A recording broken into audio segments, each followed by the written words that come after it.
Welcome to Little Birdie. I'm your host, Nick Heathcote, joined by professional punter Jack Dickens. Jack Dickens and Samantha Jane Todd. Jack's wore his Mitch Freedman racing hat. I've got Simon Jack's Wild wearing racing. his. He's a bit shaky this morning. This could be a good effort. This afternoon, welcome to Drive on SEN Track. He's a little bit shaky, punters. This could be a good show. Sammy, SJT, how are ya? I'm doing fabulously. How are you? Sammy, do you own a horse? Have you got a stable that you're associated Pony? to? I don't, actually. I wouldn't mind one day. I was thinking about getting myself a little dog in the interim. A Just dog? A little greyhound. Okay, like an Chasing adopted around. Little dog. dish licker. No, like one to race, I obviously. want to race. It's got to earn its keep around here, please.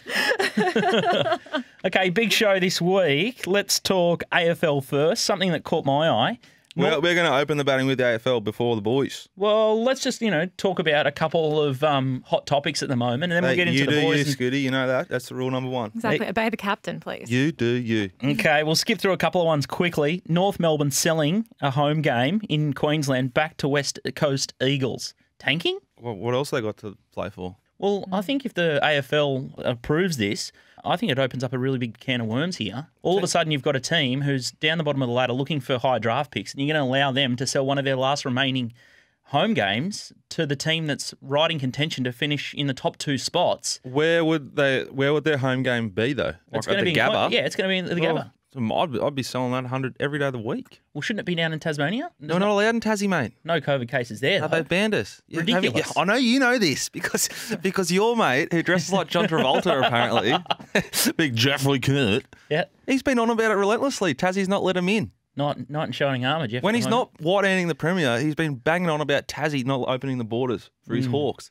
Very dangerous precedent. Now, Perth or Queensland, the grand final, the AFL must be conflicted here. Night game, obviously, in Queensland, but then Perth is less likely to get COVID. What do you think, Sammy? I'd love to see it in Perth, but I know it's not going to happen. Me too. Why Perth? The stadium there is just absolutely beautiful. It really is. Look good at night. The Gabba's good. I like the Gabba. I don't know. I think maybe give Perth a go. I Personally, I'd love to shouldn't say fly that. over and see it, but obviously that won't On be my happening. power rankings of like states, I've got Western Australia right down the bottom. Oh, It's a big white shame. Sunnies, white belt, motorsports. Yeah, let's go I to think. Bali and be pigs. It's not my go. And I hate West Coast, so Rottnest Island. Rottnest Island's nice. Yeah. Okay.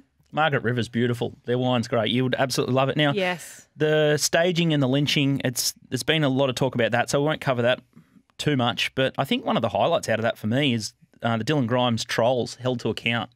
It's amazing that the people behind the trolling of Dylan Grimes after his staging and after his the free kick milking, the trolls have been charged by police and they're going to be held to account. So the faceless keyboard warriors are going to face the right penalty. So hopefully Did that's they catch anyone related to the Papley time or just focused on Grimesy? Did they? no, we'll just Grimes at this stage. Did Grimesy get a $500 fine like Paps? Did he? I don't know. No, he is. Yeah, Good. yeah. Him and Voston, they're going to get fined. Well, they got fined. I think this is fantastic. People do need to be held accountable. Some people say some ugly things on Twitter. Yeah, we cop I our fair share. think people are going to always say what they want on Twitter. Social media gives a voice to those that don't have it. That's why it is what it is. You got to take the bad with the good.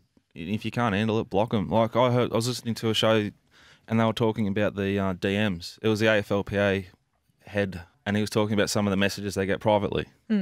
Like make it so you can't get private messages unless you're going to take the trolls because you're actually out there also fishing for birds. Yeah, exactly. Like it's All the common clickbait, sense. yeah. If you want the good, you're going to get the bad. Exactly. If you don't want it, I wouldn't want it. I'd just switch it all off. Mute. Another good story is the Robbie Muir story brought to light by Russell Jackson, I think his name is, the ABC reporter. Fantastic. God bless the ABC. Because without them, where would we be? Where would Robert Muir be? Exactly. Fascinating that the AFLPA offered him 4.5, I think, to fix his shoulder, which he busted playing football. He needed 7 times that. Still got a busted shoulder. Big backflips. Big backflips. Well, we've seen a backflip from St Kilda and a number of clubs. AFL. Nothing from the AFLPA. But I think the AFL's going to cover that off. You'd hope so. But if they were, wouldn't they have gone on with all the noise that's been this week, trying to make everything sweet? Well, I think the best thing is it's now brought to light and Robbie's going to get a good outcome, which is great. Now, another backflip or something that's just sort of breaking today is Seabold. Tedeschi's got his man. Top rope. He's going to come on and he's going to come on steaming. He's got 5 coaches sacked. this year. Is it enough for him? Is he won't still be enough. hungry? We'll find out. It won't be enough, and it won't be enough in rugby league. And rugby league controversies never stop. I did find a little bit of Tedeschi's musings or mullings and Canterbury Bulldogs. He's gone on a rant of rants saying how cancerous his club is. We might push his buttons later. Moonee Valley last weekend, Jack, it was a swamp. They did the right thing with calling the races off. You got Marty Synan on the deep dive on Monday. Yeah. Fantastic discussion there about what happened, and it was the weather. So it wasn't like the Sydney tracks, but it was just natural forces. I don't think it stopped raining for about 2 days in Melbourne. I think for people who want to compare the tracks, the Randwick track, when was it renovated? Like 3 years ago? Recently, yeah. Moonee Valley's 25 years old. Yep, amazing. And it was an absolute deluge. I can't remember many times that it's been called off, so it's incredible there. But they do have a big grandstand up in Sydney. Yeah, huge grandstand, but they're going to get one at Moonee Valley too, which is delaying the next renovation because they would have probably pulled the trigger on a reno maybe 2 or 3 years ago, but with the big changes to the track, which I'm very scared of because I think Moonee Valley is a beautiful, beautiful place to bet, and it's very unique. And if they go about changing it, it could be outstanding, you know, but just Loses a bit its nervous. uniqueness of the short straight. Yeah. That'll be I sad. think the home straight's going to be like down past the school. Yeah, it's going to be nice and long like all the others, which is, fine. But as I said, it loses its uniqueness. You don't get track specialists quite like you do at But potentially, Sammy, if we can find enough winners, maybe we can buy one of the joints Near up it. the You gotta top. live on it. Imagine we could be doing a show out of like Oh, wow. the penthouse suite up the top there, just bashing horses in run. Oh, fill up! Now, the Memsie Stakes racing, Group 1 racing returns to Caulfield. Fantastic. I'm really keen to see a horse like Mr. Quickie first up. Behemoth was great at Adelaide. It's going to be great racing on Saturday. I haven't had a look at the fields, but looking forward to like Keep it today's to your meeting mother, at Dan Sandown. Bowden. That's probably just been run and done. Is an outstanding meeting with a lot of nice horses. So I can only imagine how good it's going to be at Caulfield Saturday. Spring is in the air, and even Sammy's been tipping us into horses out wide and little arbitrage opportunities. did you see the Claret? Little Tallier. All over it. Trumper. All over it. I was just looking after my friends. Thank you very much. And how much did you get on, boys? Enough. I didn't have Yeah, thank you. a cent on. Oh, more for you. I wasn't sure what was going on there. I had a good day on Saturday. I didn't need to go like just diving into a Promo rorting. a bloody promo rort on a short price favourite. We'll take a break. We'll come back and we'll talk AFL with Dowson and Cam Dean. We'll go Indian file one after the other. But, Sammy, if you're having a bet this weekend... It's got to be with Top Sport. They're the ones who let you on for the most, and they have some of the best prices going around. They are the biggest online betting bookie. Make sure you're gambling responsibly, though, because they do let people on. If you're concerned about yourself or a loved one, call 1-800-858-858. Welcome back to Little Birdie. My name's Samantha. I'm here with Scooty and Jack, and we're about to welcome some guests to talk about AFL. 40! 40. Bad beats time. We've got Dowson and Cam Dean on the line. How are we, guys? Well, let's kick it off with some bad beats. I'll give a little clue for the listeners who we're talking about right now. It can't be Jack Chugs again, I tell you. He needs a spell. No, the Pig Pig Russell. Russell. Pig Russell's back. The Pig Russell is at it again. He's had another 8-legger, a $22 He's price. sick. With Cochin in the last, it needs 15 possessions, but of course he gets 14. So the pig goes down again. But the winner, and Sammy, Scoot, Dicko and Cam, the punters are finding a new way to get beat every week. This one was sent in from Joel Wharton. He needed Short from Richmond, 15 possessions for his same-game multi to get up. Short's got the ball after the siren at the end of the game. All he needs to do is just kick it in a forward direction. But no, he chooses not to, so he ends up on 14, and old Joel Wardo gets stitched up there. So that's bad beats for the week. Who on the planet wouldn't take that extra stat and just kick it? He's got no idea. Oh, they're not playing Strange for Dream behaviour. Team points. Well, Swanee during the week tweeted and he said that he stood near the point post so he'd cop all the out-of-bounds free kicks when someone was having a set shot. I think it's genius. Every kick matters. If you've got the ball and you're trying to hold your spot in the side, you've got an opportunity to kick it inside 50. You take it, mate. Back when we were all playing, and the take it. boys on the Bad, line actually. would agree with this. If like, I used to kick in a fair bit. You'd always do Oh, a little tap to yourself just to get the other touch. Oh, yeah. Exactly. I'd often It's kick very yourself, different, mate. do a little 20-metre dart, get the handball back, bang, 2 touches away. Now, we might start with Dowso, because Dowso's had a little bit of a bee in his bonnet if you look at his Twitter account for the last couple of days. Now, the Max Gawn Goldstein push in the back. You've been tweeting Kingy and all your little mouthpieces at the AFL and Waitley and all that. What's going on, Dowso? Well, yeah, there's a bit of a epidemic with pushing the back at boundary thrown for ruck contests. Wasn't as bad this last couple of weekends with Max not being present, but he's back this week, so watch that one closely. He just loves it at boundary throws, just pushing the opposition ruckman fair in the back. Never gets called. So keep an eye out for that one this week. And pushing the back in marking contests too. It's just absolutely disappeared from AFL umpiring. So have a look for that one too. Brad Crouch to Port Adelaide. Port Adelaide have got a lot of big-bodied midfielders already. So I think Brad Crouch going to Port Adelaide, another slow, big-bodied midfielder. They've already got Wines in there, Sam Pepper, Rockcliffe. I just think that would be a strange move for Port Adelaide, to be honest. So I can't see that happening. And North selling their home game. Is the AFL opening up tanking if they let this happen? We'll go to you first, Dowso, and we'll get Cam's opinion as well. I couldn't believe that when I saw that. I just thought, geez, what? So does that mean in the future, if you're going bad towards the end of the season, that you just start selling your games off to anyone because you're more interested in making a dollar than actually fulfilling the proper draw of the season? I know it's a funny season, but I don't think you can do that. I don't think you can mess around with the draw like that. Right. Look, I don't understand why we make an issue of this. Your club, Hawthorn, North Melbourne, a bunch of them sell games all the time, every year. What, just because it's the last game? We sell it at the start of the year, though. Yeah, so what's the difference? Set in stone. So you're setting the tanking in stone. No, well, we win down in Tasmania. Yeah, but like they might win over there. Like every club's selling a game.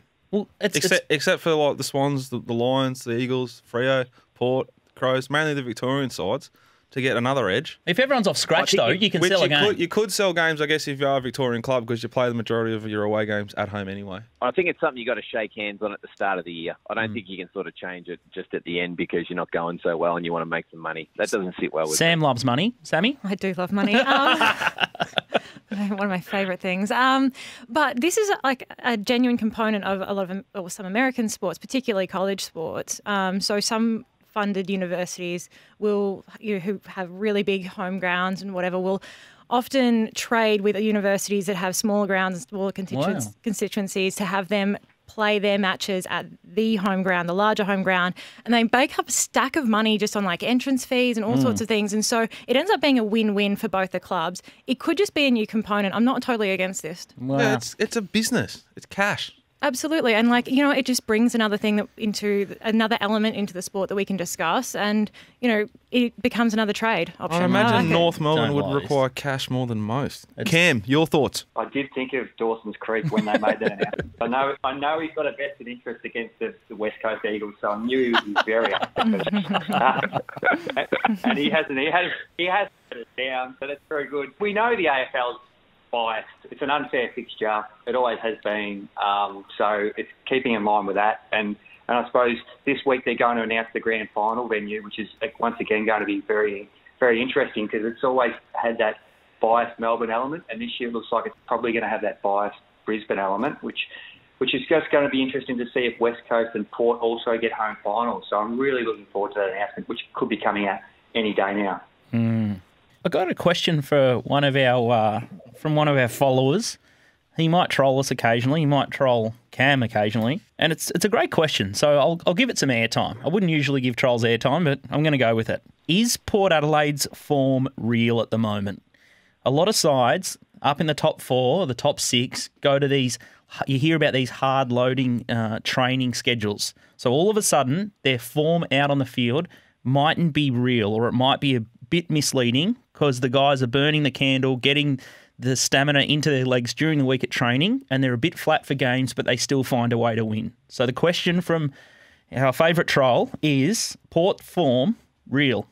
Cam? It's impossible to know what they're doing at training, but as you say, they did labour on the weekend, but I think all of the top five sides on the weekend all laboured, but all still managed to win. So they could all be doing something similar to that. Dowso? I think there's two seasons, isn't there? There's the qualification season and then there's the final season. And this period is all about qualification. I think teams are just happy to win at the moment. You'll see different sides from the top four, the way they play in finals. So I think as long as Port are winning, they're still good for the flag. One of the teams that are good for the flag. Any big lessons out of last week before we move on to round 14's games? Brisbane want to fix their kicking if they're going to be serious for the year, and they're probably a good team to bet against at the moment, just based on that alone.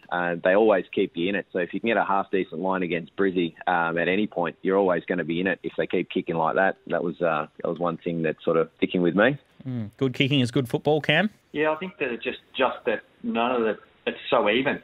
All those top sides are all battling, and it's just going to come down to who's got the least injuries and hits form at the right time at the right end of the season. Now, Joe Danaher's back from the Bombers. They'll probably touch up the Hawks, no doubt, so we'll skip that match.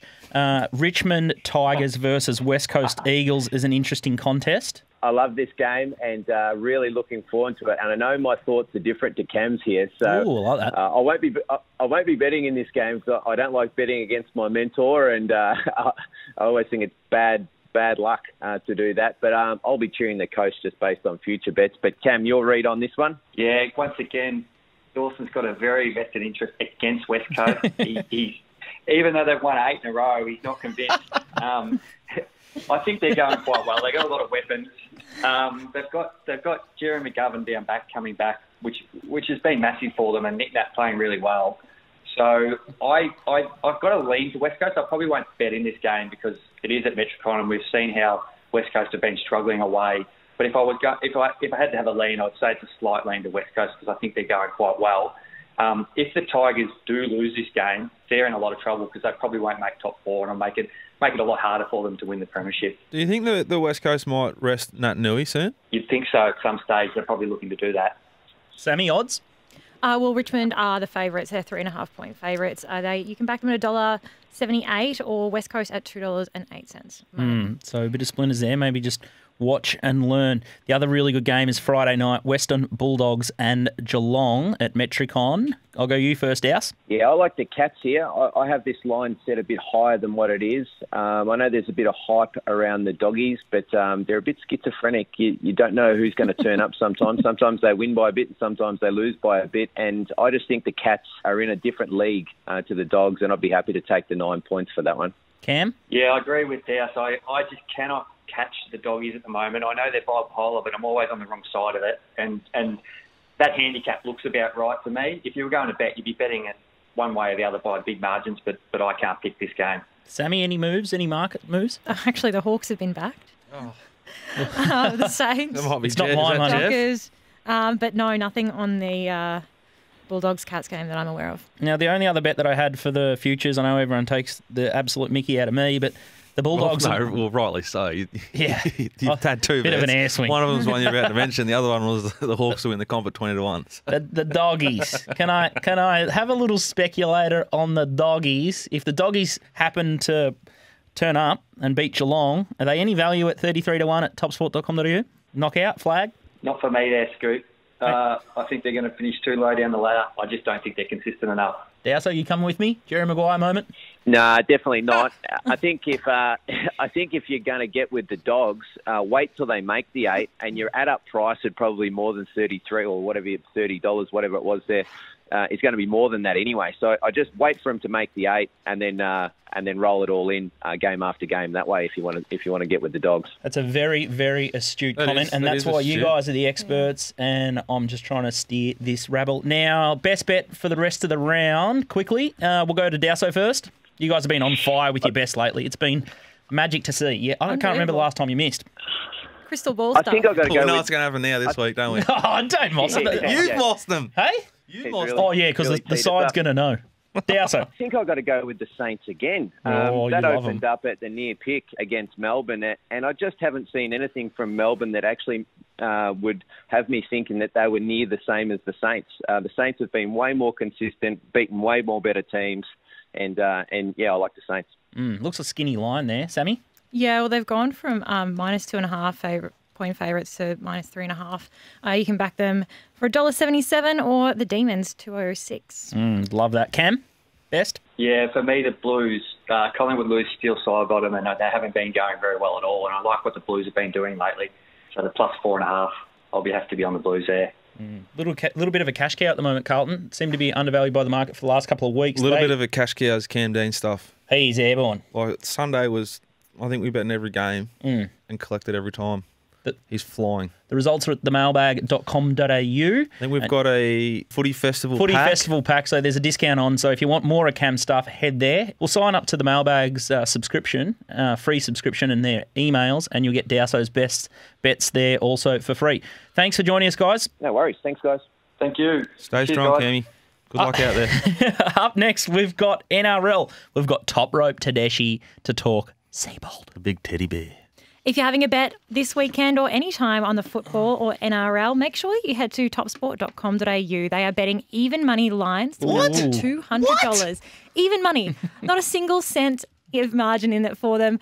That's right, punters. They're there for you. Great value. Huge value. Head to topsport.com.au, and if you're worried about yourself or a loved one with their gambling, make sure you talk to Gamblers Helpline on 1-800-858-858.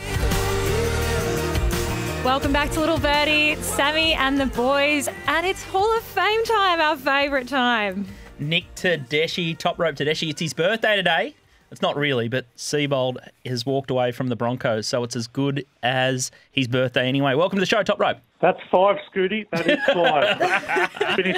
finish off 5.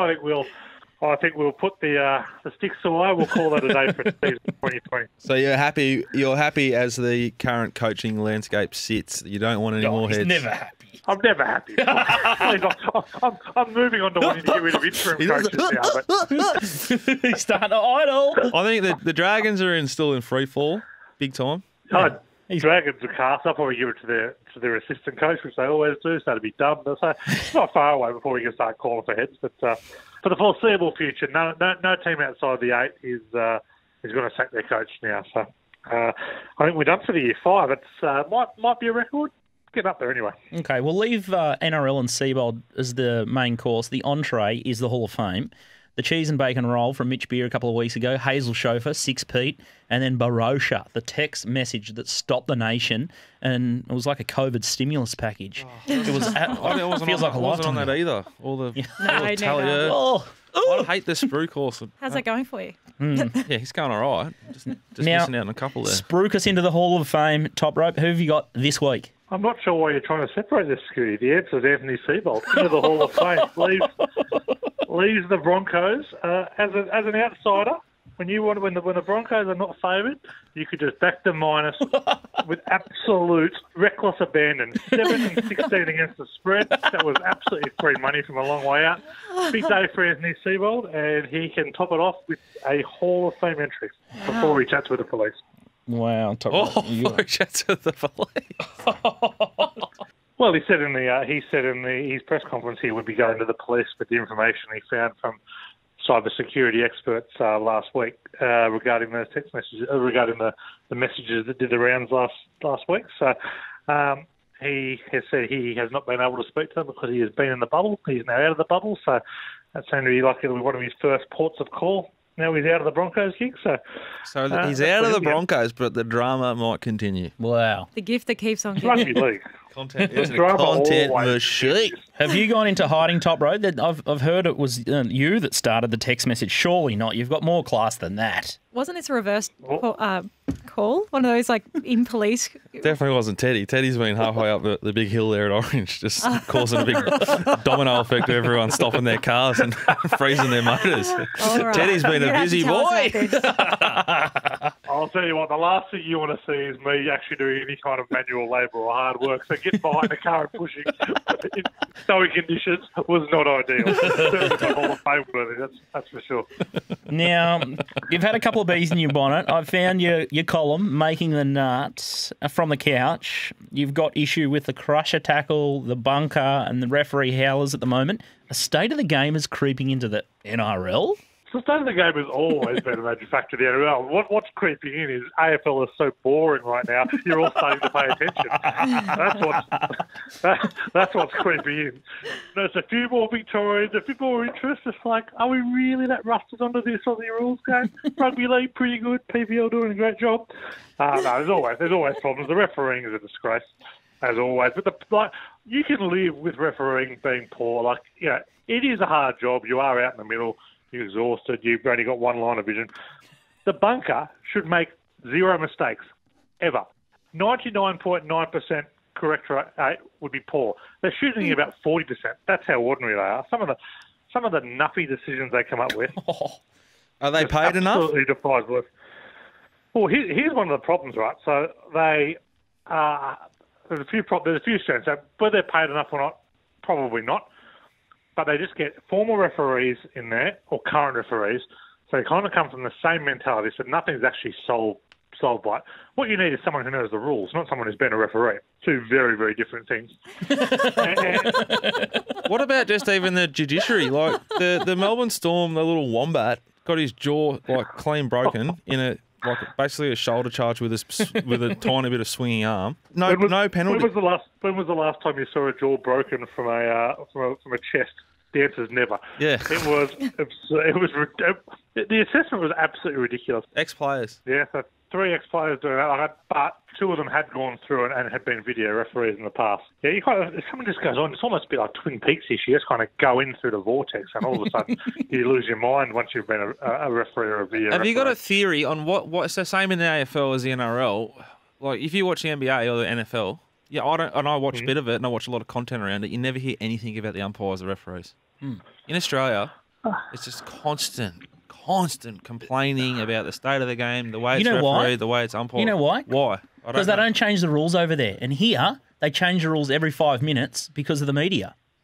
Yeah. Oh, I hate the tinkering. No sport does it worse than rugby league. Rugby league Australian sport rules forever. It is way too beholden to the media. The NFL refused to even acknowledge Colin Kaepernick until the entire country went into riot. That is how ridiculous the NFL is. But in fairness to them, they weren't going to bow down to media pressure. I just don't like the.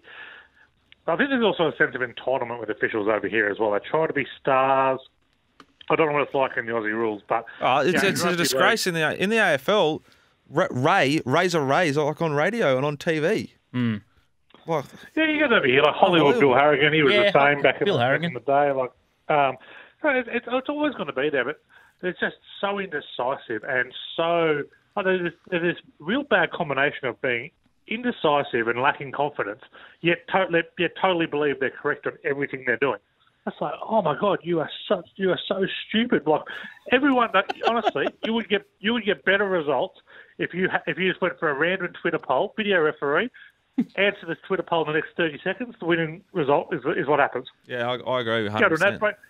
We come back, honestly, even with the self-interest that exists with gamblers out there, fans of footy teams, all that kind of stuff, you would still get more accurate results. It is astonishing how much, obviously, 2 weeks ago, Stephen Clark was in the boat. He refereed in the NRL for 10, 12 years, was a video referee for a long time. Come back. The on-field referee had to explain to him the rules. He said, you cannot rule on that. And he had to refer a decision back up a second time because he didn't look at what he asked to be looked at. Like these kind of mistakes, it's absolute amateur. If you saw that at an under-sixes game, you'd be embarrassed, let alone the NRL. And so this awful incompetency that's plaguing the NRL and its decision-making, we're attributing none of the blame to PVL? Just all the positive stuff? Absolutely not. The bunker was Todd Greenberg's work. PVL is systematically working his way to rid the game of the absolute clowns that are involved in it. The bunker is well and truly coming, and those in it are going to get their day of reckoning very, very soon. So I wouldn't think say PVL hasn't got it yet. He may be a Superman, but he is only one man. Make no mistake about that. Yeah, breaking news is the Albury-Wodonga border closure of horses from Victoria into New South Wales is now being lifted. Horses from metropolitan areas are still banned from going into New South Wales. So translation is all the group horses that are based in Melbourne stables. Yeah, won't be racing in Sydney, which is Oh, to I their love it. detriment. I love it.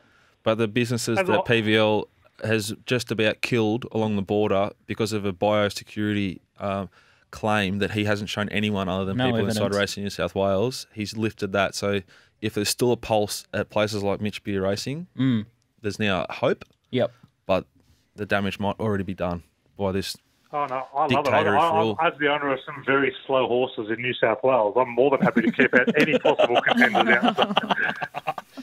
Oh, top rope. We don't need good trainers like Mitch Beer coming in and pinching the jockeys. Yeah, and especially you don't need good horses when turnover is not a focus Oh, that's nasty, Jack. or reported on. That's very nasty. Could be true, though. true. I was going to talk about Canterbury Bulldogs, but you seem like you're running very, very hot at the moment, top rope. Oh, it is. This club has fallen into some bad times. We are surely at the lowest. This is Seabold-esque. It's that bad at the moment.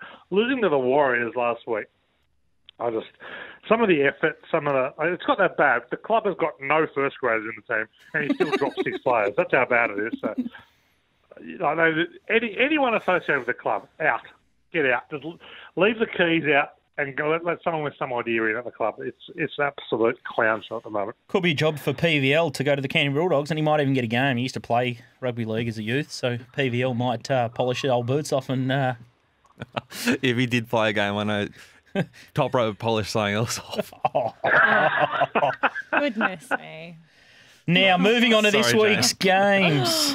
We I can't help myself. I'm sorry. We have got Thursday night football, Parramatta Eels versus South Sydney Rabbits, who are up and about. And, The Bunnies! And Parramatta, they're a bit shaky at the moment. Let's go odds first, Sammy, and then we'll go to top rope. Well, the Eels are the 6-point favourites. You can back them at $1.45, or Souths if you're feeling brave at $2.75. Top rope. Yeah, don't mind the plus here. Don't mind the bunnies. Eels have been kept to 18 or fewer in 5 of their last 6 games. Attack not really clicking. South have scored 28 plus in 4 straight, tend to hold their form. I just think the Eels are a bit overrated. They only put 14 on the Storm side last week without Munster, Smith or Hughes. I think South can win this one. The knock on South is they haven't really performed against top 8 teams this year. They've just done bad teams, got beaten by good teams. But I think they'll kind of run themselves into some form. I'd rather be on South at the decent price. Sammy's shaking her head. She's been watching a lot of Souths lately. What are you Oh, saying? why's that? There's something... No. I was just interested when he said the Eels only put 14 on Storm. Storm also didn't score at all. No. So that's Yeah, no. some decent defence there. The Storm were missing 3 of their forwards Yeah. attacking. And I right, was no, going they to weren't. actually ask you, what would you be saying if you were the Manly coach at halfway Desi, have you seen Desi's do? against... Some of the I think greatest it's great. grandstand in rugby league. Okay. It's like his Snowy took steroids. Well, thank God he looked after his In the hair Isle of because Snow. he was nil on the scoreboard up against the Rabbitohs on Saturday at halftime. Would you not have been absolutely spewing it? What would you have been saying as a coach? I think I would have been beyond the scene. And look, bear in mind, Des is famous for a blow-up. He once ripped a door off the dressing room shed when Manly lost a game. Listen to this. This is the truth, right? My nan, Phyllis, beautiful woman. She's still with us. Like one of my favourite people in the world. She lived until she now lives with my mum. She lived next door to Des in Coleroy in the basin. good. Like good living. Anyway, I've heard Des go off before. Oh, really? They're like over the fence, like, and that was his like kids or mates or something. Like, let alone if you played Jesus. football for him. Wow. Brilliant. Now, Brilliant. in a word, the just because scratch a little itch here. It's Sydney Roosters, Broncos, Lions 25.5. What plus or minus? Minus, and you can't get enough on. There's no pulse. All right, and for your next best bet for the rest of the week. Oh, I feel sick to say it. I'm on the Titans, which I think we're about plus 10, plus 10.5. What? Might be number 9.5 after the team changes now. But I think they can really push the Dragons. Dragons fell in against the Broncos last week. Lost a couple of forwards. Titans playing pretty well. They've won 4 of their last 5 against teams outside the 8. So Dragons, of course, well outside it. So I think the Titans are a chance to win at the stick here. So we'll definitely be taking the big plus. Righto, let's change topics. Mm-hmm. Golf, BMW Championships. You get the market up, please, Samantha. My mail is Ted long course with similar to the PGA sort of Okay. rough, big roughies. Yeah, absolutely. 5 and a quarter inches, they reckon, with the rough. So that's a real major. It'd be long and straight. Absolutely. I completely agree with that assessment. I'm kind of looking at kind of forms through the majors, through the kind of US Open, PGA Championship. The Harding Park course is the best guy. I'm going to go with Xander Schauffele as the best bet here at around $17. A bit short, but there's only 70 players in the field. He's long. He has a tremendous major record. Knock on him is he doesn't win too often, but I think he will get conditions absolutely to suit this week. Who was that? And Xander Schauffele. Oh, that's what I was... Jack's drunk on his own work here. Yeah, I was going to say, I've got Long and straight and 5.5 little inch bit of grass. a draw. He was on tilt there for a while. Sammy, He's crying. straighten us up. The BMW Championship, top of the market. DJ, obviously favourite from... Yeah, $8.50. And then you got John Rahm at $10. Rambo. Bryson DeChambeau at $13, along with Justin Thomas. And then you've got Roy McIlroy at $17 with Xander. What price is Xander? 15? 17. $17. I'm with top rope. I think Xander's a good bet this week. Each way, top 10s, top 5s. Colin Morikawa. He's had a quiet week. He was probably drunk for a week. I would have been drunk for a week, but yeah. What price, Sammy? Burger. He's flying. He's flying. $21. Yeah, I think you could have something on him as well. I've been tipping him every week, and he's running like third, fifth. My question with golf is like, you can go winner, you can go top 10 finish, you can go top 20 finish, top 5 finish. When do you bet into each of those? Like, when do you... I'm What's your personal- learning that lesson. Top rope bets a lot of golf. Financially. Like, I'll bet okay, but haven't had to collect. But if I had done the top 10s and the top 5s. Like last week, I was with Webb Simpson and Berger and DeChambeau. DeChambeau didn't make the cut, but the other two ran third and fifth or something. I'd love to And tell lost- me when to bet into each of those categories, though. I will. I'll let you. I'll tell you what I do on that one after I tell you this story of heartache and heartbreak when it comes to top 5 betting and win betting. I had the incomparable Connor Syme to win the Welsh Open last week. Led into the final round, led by 3 shots over the third place guy.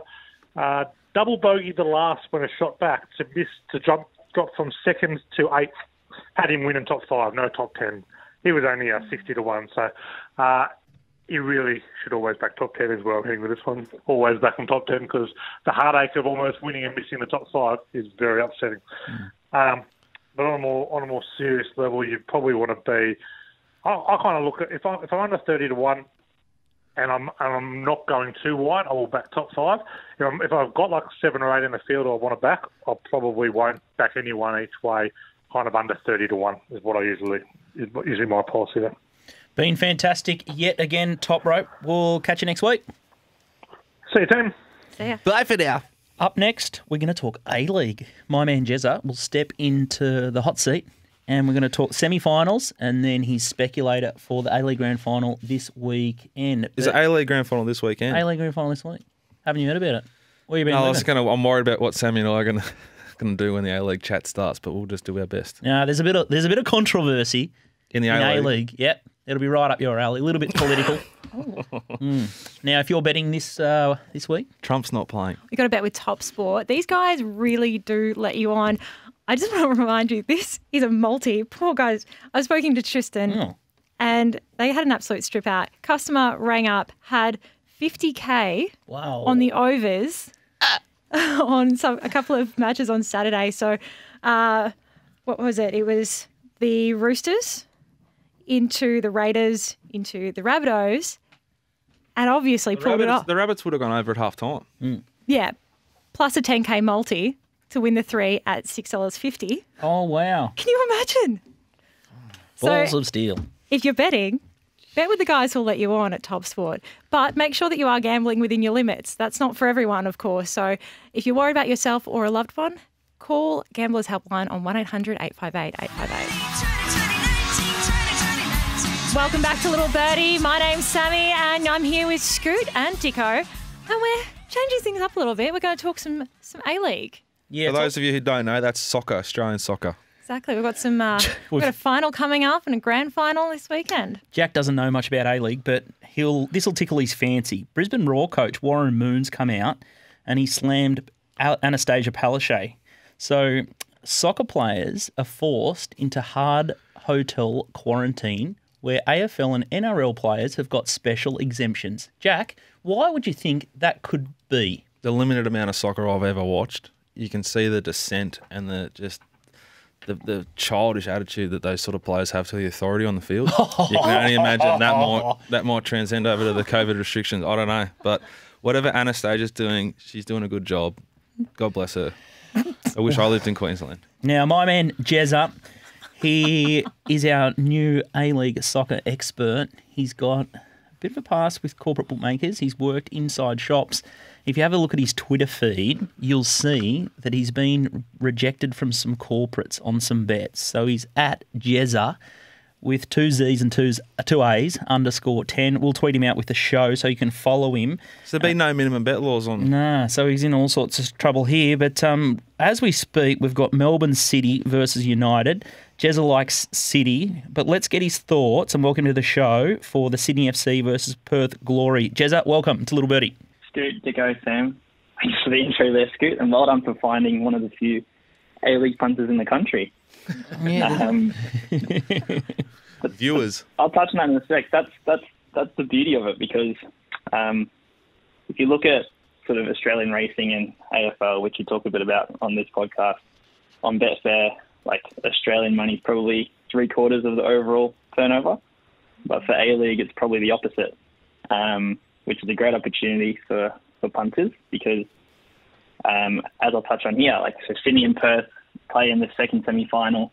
Perth have been the out of form, probably 2 out of form teams since the restart, but Sydney already had wrapped up the minor premiership beforehand, so they really had nothing to play for. Perth come in, so their captain and best player actually went travelling around Australia instead of reporting back to the club because he didn't want to go to the New South Wales hub. And you wonder why they've got special conditions put on them, honestly. And since then, captain of the club. Perth, the captain of the club and one of the best players in the competition. Yeah. And since then, Perth just haven't been the same, and the market just hasn't realised that. So I've been laying Perth every week since the restart, and I'll do the same again here. I like Sydney. It is going to be hard for them to kind of flick a switch, but they've got the right mentality. They've got a proven finals record, and they're sitting there at around $2 at the moment, and yeah, probably having a nibble at that later on. The inaugural A-League champion, Sydney FC. He clings on to anything Sydney that he can have. Night all night. Wow. You thought he was still playing. The off-air chat was absolutely embarrassing for Jack. You're very lucky. Now, crystal ball is Jezza. Melbourne City get through, hypothetically, and Sydney FC get through. Who's going to win the big one? And what's your angles there? So I think Sydney edge City out in the grand final. Again, just the finals mentality. Huge question marks on Melbourne City. They haven't won very many big games in their short history, and always seem to stumble on the big stage. I can say that being a Victory supporter. But my betting angle there is in the man of the match. I think defensive players are underrated. So the man of the match award is unlike the Norm Smith, where your Dustin Martin types generally win it. But I think goalkeepers, keep an eye out for goalkeepers in the man of the match award. Anything in the high teens and above, they're worth a bet. So no matter who progresses, I'll be keeping a close eye on the 2 goalkeepers and likely backing them in the man of the match.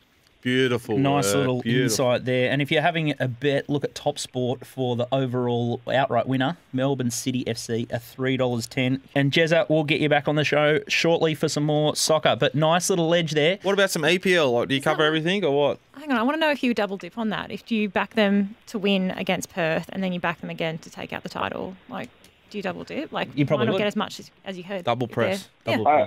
Press. I do like Sydney in the outright. I'm already on them, so I've been riding them for a while now. But yeah, I do like them in the outright. Beautiful. As well. Beautiful. Thanks, Jezza. Thanks for having me on, guys. Cheers. Now, Jezza touched on a really key point. You got to lose a big one to learn how to win one. You know all about that, Jack. What's that mean? Where's this going? No, well, you lost at Barnbougle, the tournament down there. Oh, maybe the next the golf trip Barnbougle away. golf tournament is the hottest golf of all time. People don't remember who runs second, mate. Now, it's been a great show. We'll save the who would you rather be. I was going to say who would you rather be, Jeff Kennett or Dan Andrews, but we won't go down that path. I'd rather be Jeff Kennett. I love that. Well, not expect that. how easy is his life? He just sits there. Well, he does look like he's a bit bored. I suppose he's still continuing to white in and he's started dressing up. I'm getting about 7 wind-ups here. Hopefully we can get the restrictions lifted and the hookies can start pumping those machines again. The club can get a bit of cash through the door. Oh, dear. Thanks, Sammy. They Thanks, are Dicko. the biggest club in the AFL that rely on poker revenue. Sickening. Head to littlebirdie.com or can't win at on the poke, Sam. You can't win. littlebirdie.pod to hear more of us, and we'll see you next week. Keep my hands on myself.